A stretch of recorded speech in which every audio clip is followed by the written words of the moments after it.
Welcome back to Business Talk with me, Michael Avery, here on Business Tech, South Africa's largest business news website.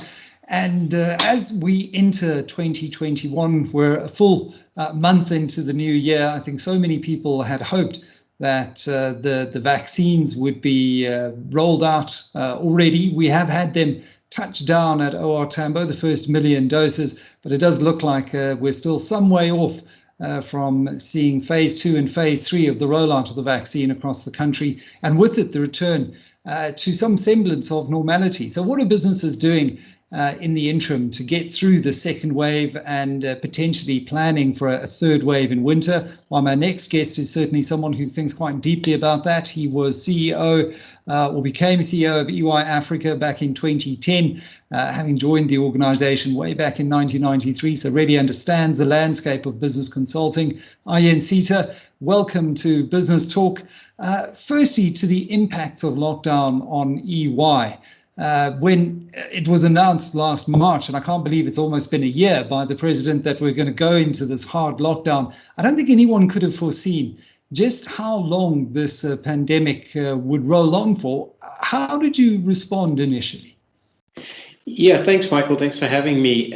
You're absolutely right. Nobody could have anticipated this. I would say, though, that our business, we're very fortunate, given the nature of the work that we do, the fact that we're regularly, mobile, interacting with clients and working out at client premises in addition to our own. A large part of our workforce was already mobile, was already working in a virtual context. So over those days when the first lockdown was announced, we were able to move, just over 5,000 people across sub-Saharan Africa into full remote work. And these people have been able to stay connected with each other, connected with our clients, and we've been able to provide services, as I would say to you, largely seamlessly over the last 12 months.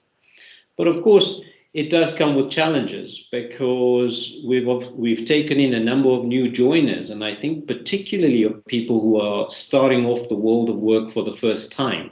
They really miss out on those interactions that you get from working in teams or working out at client sites and really feeling this whole culture of the world of work. And I think that is something we're all grappling with.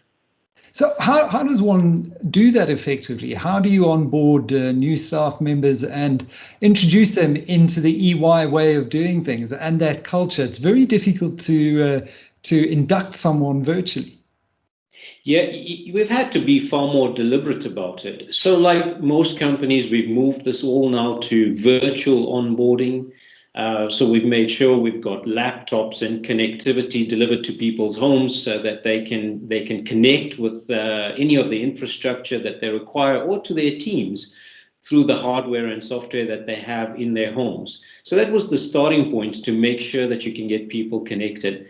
But then it's really been a series of activities done over a number of weeks and months to make sure that you engage people, looking after their physical well-being, their mental well-being, as well as providing them learning and growth opportunities. One of the things that has really impressed me, and I suppose surprised me at some level about the lockdown, is how so many of our young people in particular have taken on virtual learning. So we've provided, a whole series of courses. In fact, we're even offering a virtual technology MBA free to all of our people. And the uptake has been amazing. So you could see that people are consuming in a different way. They're engaging in a different way. But we've had to be deliberate about creating those opportunities. And deliberate also, I think, about managing things like burnout and mental stresses and fatigue. I think the one worry before COVID struck, when we were talking about these trends of remote working, was how do you manage a team and how do you ensure that they remain productive if they're off-site? And the one thing that I've noticed amongst all the conversations I've had, particularly in professional service firms, is that people are more productive now that they're working from home or living at work, whichever way you want to classify it, and you're rolling out of bed into a makeshift office that you've made at home, and very often working straight through into the evening. And I think the big concern for businesses this year, as we enter into year 2 of the pandemic, is to ensure that people actually take some time out. Well, Michael, I think nobody's missing sitting in the traffic, right? So there's no question of doubt there's been some positives to working from home. What we've observed is this is really things moving in. You might describe it as three time buckets. I described the first, couple of months as we went into the lockdown as a period of, responding to a crisis, responding to an emergency. And in that environment, people adapt, they were agile, they found different ways to stay connected, to stay working. You saw productivity. In fact, in our business, we saw productivity go higher than pre-COVID context. Now, whether that was because people were not sitting in traffic or whether they had more time sitting at their desk or had no other alternatives, it doesn't matter. We saw much higher levels of productivity in those early months. But then, as we went into the summer and the December break, there was certainly that sense of, the virus was getting under control, the curves were coming down, and I think you could feel that sense of hope that people were having as they go away for the holiday. You come back to something better in the new year. Well, we all know that was not the case, right? We've just got through January and the second surge, and in that period, I would say to you, we've actually seen what I described to you as a regression, where people have thought maybe we're getting past this, and then now actually we're regressing, and you're starting to realize that this is actually with us for the long term. This is not a couple of months of work from home. We'll get through this, and on the other side of this, we'll return to something different or even a pre-COVID context. So we're now in that third phase and having this conversation about what will a recovery and a renewal look like? When do we get back? What is the nature, or what do we mean by getting back? What will that world look like? Because it's not going to be anything like it was pre-COVID. So what are you modeling in terms of scenarios? The one thing that I do take home is it's very difficult to forecast in an environment where things are moving so quickly and there are so many moving parts and things that are very difficult to predict.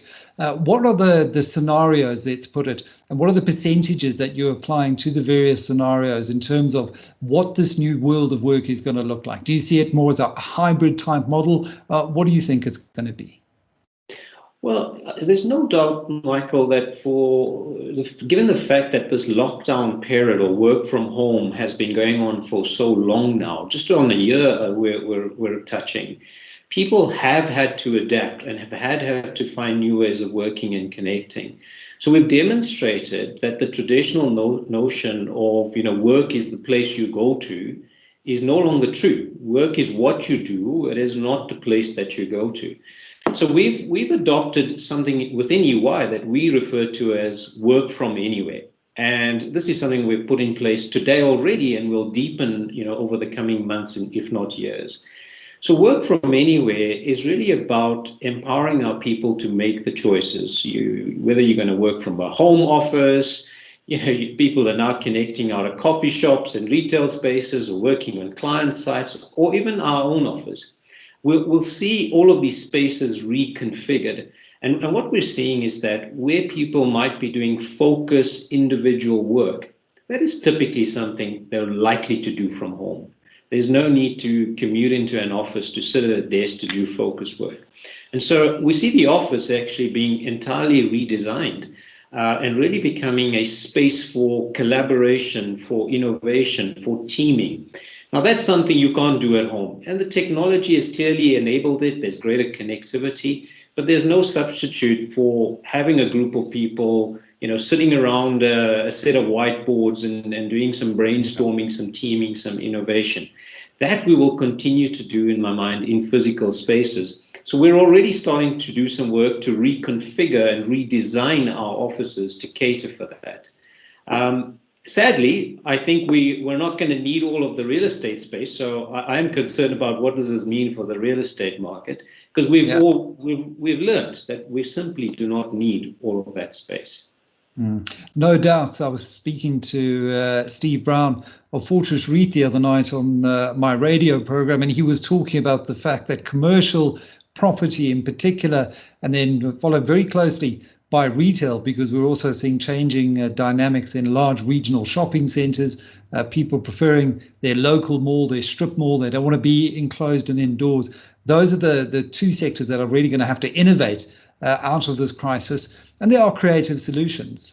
With the rise of e-commerce, there's a greater demand for things like industrial warehousing and storage space. So there is space to innovate. But I think the bottom line for businesses as well is at least a cost item that is now likely to be curtailed or even come down over the coming months and years ahead. You're not going to have to fork out on massive HQs anymore. You can certainly scale that back.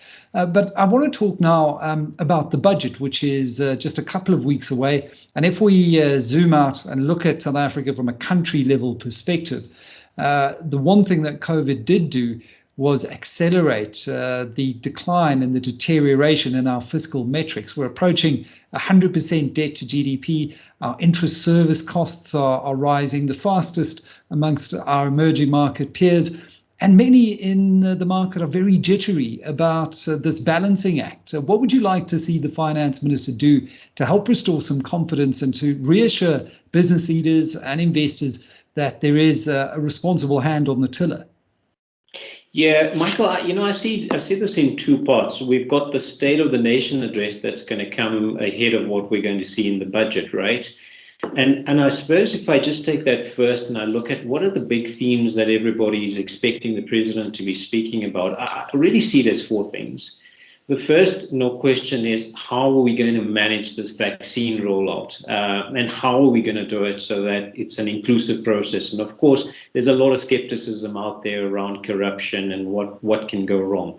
But I think highest on everybody's mind is the funding and the rollout of the vaccines. I think the second thing we're wanting to hear more is how we will stimulate growth into the economy. We've had so many sectors that were struggling before the lockdowns, and the lockdown has just made the situation worse. So how are we going to get back to growth, and how are we going to lower debt? That's what you were talking about. The third thing is no question that we need a new social contract. You know, if there was a strained relationship between business and government, what we've been able to show, frankly, through the lockdown, through the creation of things like the Solidarity Fund, is that we're in this together. We really need to partner to get the job done. So whether it was the immediate response of the COVID crisis, how we might partner, there's a lot of talk about how we might partner on the vaccine rollout. But I think fundamentally is how we're going to partner on the growth agenda. How do we put the country back to work? And then I think the last thing we want to hear about is how are we actually preparing for future shocks? Because whilst we're all focused on this very present reality, I think we're all beginning to appreciate, there's going to be more of this. So if you take that then forward, we want to hear those signaling messages when we get into the budget. What I'd say is if you listen to some of the markets in other parts of the world, the language being used is a wartime language. They're exaggerated terms, isn't it? People are talking about wartime budgets and wartime responses. I would say to you, we're in exactly that same position. We really need to put the economy back to work. I mean, the sectors like tourism, health, education, small business sector, these have been battered and bruised. And, I'd be surprised if they would be able to, be sustainable without any support, any direction, any guidance that we can get out of the state and looking to partner, as I said, with the private sector. And on that point, I think the one thing that the pandemic has highlighted is that while there are crises that abound and we are in a warlike environment, wartime environment where people need to really start thinking about how the state in a Keynesian type way stimulates growth by spending on things like infrastructure. There are areas that were highlighted by the crisis in education, for example, where the privileged few could go and conduct online lessons at home. The masses really couldn't because there wasn't the connectivity and the infrastructure. So within this, there is a big opportunity for the president to paint a vision of how we craft a new deal, how we build back better. Yeah, we've heard so much about, 4IR, and everybody's been throwing it out like a buzzword. But what COVID did is exposed us sharply, isn't it? That, I don't think we had even fully embraced, anything before that. And so you saw that it was the poorest of the poor, those that don't have access, that's the largest part of the population that actually was severely impacted and affected. So whether it was education, whether it's access to health and health services, small businesses and how they would connect and interact and reach their customers, most sectors of the economy, no question of doubt, have struggled. Now, positively, we've seen, as you said earlier, that greater, Wi-Fi technology has been rolled out. There's greater adoption of these technologies in households and businesses, and there's more spending going into that space. We really need to see the acceleration of things like the 5G rollout. We need to see more new businesses incubated so we can take advantage of this new infrastructure. And we need to be sure we're using this to pull the poorest of the poor into the mainstream of the economy so that they can create the access for services, for education, for growth. And I'm reminded of the golden age of capitalism. I think it was called it, not the Gilded Age, the golden age, just after the Second World War, when economies all over the world were absolutely obliterated from the fighting.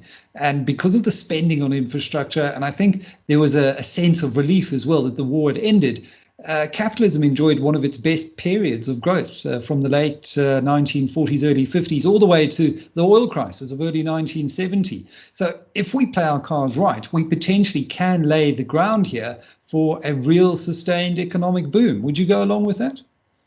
Yeah, I would say that. And Michael, I even underpin that by saying I don't think we have a shortage of ideas. I mean, your just references to how, the world economies and many governments responded post the world wars, they're blueprints for how to respond post a major crisis.